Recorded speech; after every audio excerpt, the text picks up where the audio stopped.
आपने देखा कि जैसे ही नरेंद्र मोदी संसद में पहुंचे, पूरा भारतीय जनता पार्टी का कुनबा, एनडीए का कुनबा, अब उसमें कौन है ये छोड़ दीजिए, लेकिन एनडीए का कुनबा पूरी तरह से हर्षोल्लास में नारे लगाने लगा, मोदी मोदी मोदी, वाह। और पूरा संसद गूंजने लगा मोदी मोदी मोदी के नारों से। ठीक है, और सभी खुशी से भर गए, तालियां बजाने लगे, मेज थपथपाने लगे, और अगर जगह मिलती तो नाचने गाने भी लगते। वो तो जगह नहीं होगी कुर्सी के आसपास, इसलिए नाचने गाने नहीं लगे। इतने से ही काम चला लिया, खुशी जाहिर करके, हंस करके, तालियां बजा करके, मोदी मोदी के नारे लगा करके। और ये सब सिर्फ इस खुशी में था मेरे दोस्तों कि नरेंद्र दामोदर दास मोदी मणिपुर में भारत की हत्या करके आए थे। मैं नहीं कह रहा हूं, राहुल गांधी का कहना है। नरेंद्र दामोदर दास मोदी मणिपुर में हिंदुस्तान की हत्या करके आए थे, इंडिया को मारकर आए थे, और इसलिए नारे लग रहे थे मोदी मोदी के।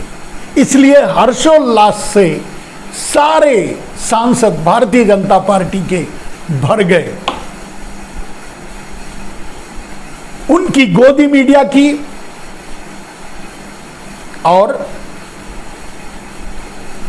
संसद टीवी की, वो भी अब गोदी मीडिया ही बन चुकी है। आप जानते हैं, गोदी मीडिया नहीं, सुपारी मीडिया नहीं, नहीं नहीं, वो भी नहीं, डाबर मीडिया बन चुकी है। जानते हैं, कल का दृश्य आपको देखने को मिला ही था। और कल और आज में संसद टीवी का जो बिहेवियर था, हम समझते हैं गोदी मीडिया से भी नहीं, माफ कीजिएगा, सुपारी मीडिया वो भी नहीं, डाबर मीडिया से भी नीचे का था, निचले स्तर का था। आपने देखा तो पूरे भारतीय जनता पार्टी के सांसद हर्षोल्लास से भर गए, नारे लगाने लगे, पूरा संसद गूंजने लगा भारतीय जनता पार्टी के सांसदों के नारों से, मोदी मोदी के हुंकारों से, या और भी जो चाहे वो मान सकते हैं, कह सकते हैं। और आप समझ सकते हैं कि बाहर सुपारी मीडिया, डाबर मीडिया जो भी है, से लेकर के संसद टीवी से लेकर के सब एकदम पगला करके पिल पड़े नरेंद्र मोदी पर। मतलब उनकी फोटो लेने के लिए, उनकी तस्वीर लेने के लिए, उनको रास्ता देने के लिए, पता नहीं कुछ और भी कर सकते थे अगर वो जगह होती तो। लेकिन सवाल ये नहीं है कि उनका स्वागत कैसे हुआ, सवाल यह है कि उनका स्वागत किस लिए हुआ। नरेंद्र मोदी ने अपनी कायरता का परिचय देकर न संसद से बाहर न संसद के अंदर मणिपुर पर मौन रहे, मजाक उड़ाते रहे, न जाने क्या क्या करते रहे, और संसद में गए तो नारों से उनका स्वागत हुआ।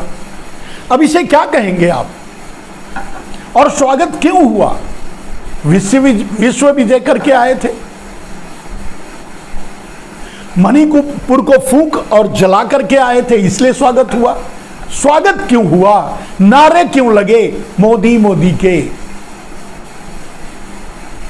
लेकिन सामने से एक सांसद नीरव मोदी से तुलना मोदी की कर दी तो मिर्ची लग गई। क्यों मिर्ची लग गई भाई? अरे उसी मोदी के नाम पर तो राहुल गांधी को सजा दिलवाए, संसद से निकलवाए, अब मिर्ची क्यों लग रही है?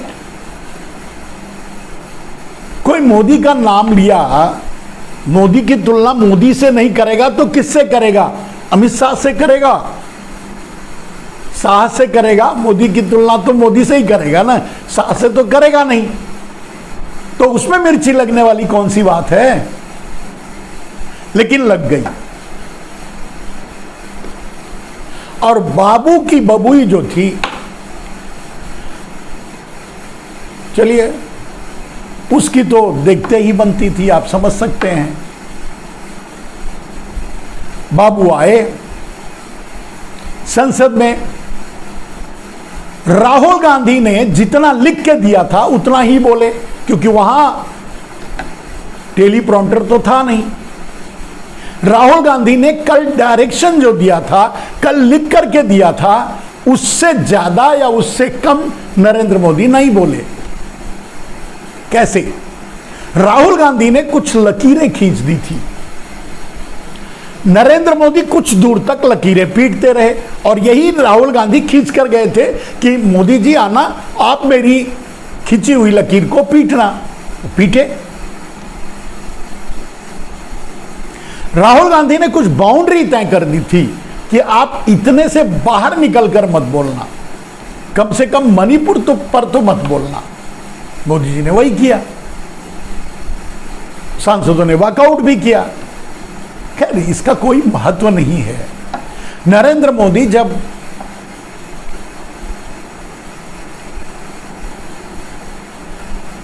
सुप्रीम कोर्ट को नहीं छोड़ रहे हैं, या ये सवाल उठा रहे हैं, या ये कह रहे हैं कि अदालतों में क्या हो रहा है मैं जानता हूं,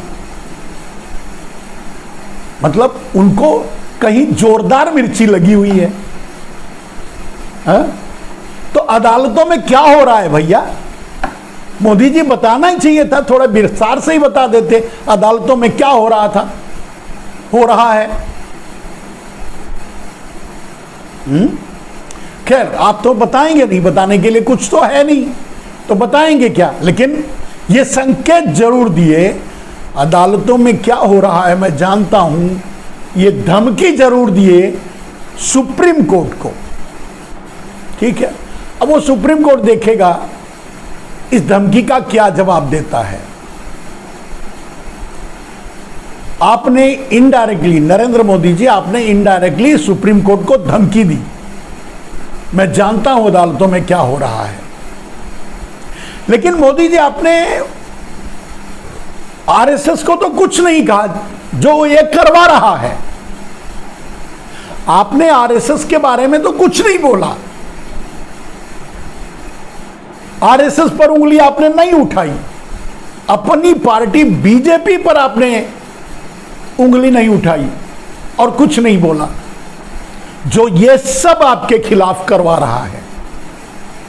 शायद आप जानते हो या ना जानते हो, नरेंद्र मोदी जी पूरे देश की भारतीय जनता पार्टी, मतलब भारतीय जनता पार्टी भारत की, पूरे भारत की तो है ना, सिर्फ गुजरात और जूनागढ़ की तो है नहीं।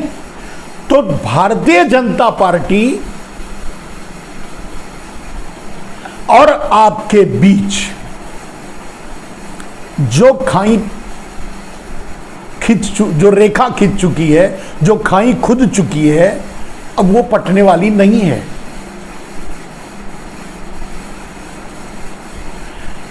गुजरात लॉबी यानी आप और आपका पूरा गिरोह देश के साथ जो कर रहा है वो अब जग जाहिर है, और कम से कम आपके पास, आपके साथ रहने वाले भारतीय जनता पार्टी के नेताओं को तो अच्छी तरह से पता है, आरएसएस को उससे भी अच्छी तरह से पता है।